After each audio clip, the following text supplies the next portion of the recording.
a great time in the classes. It felt very open, non-judgmental, and I really felt the improvement helped me kick off the rust from the summer.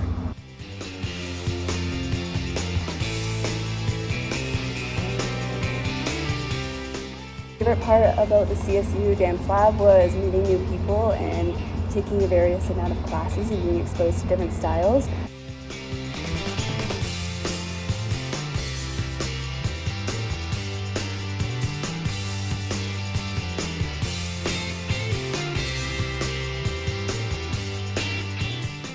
My favorite part of CSU Dance Lab was being able to dance in different styles that I haven't even tried before and having chances to perform more.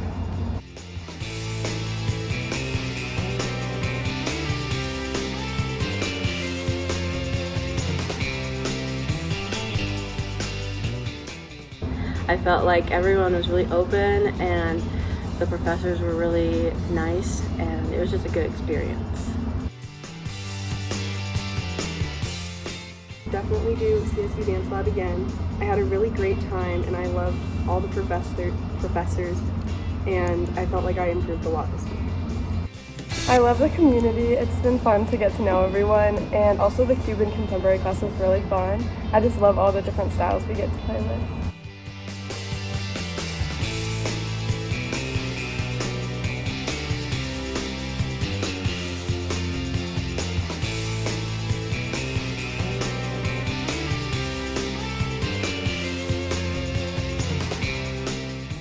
Really enjoyed the environment that was created and the energy that was between all the dancers. I thought it was really opening.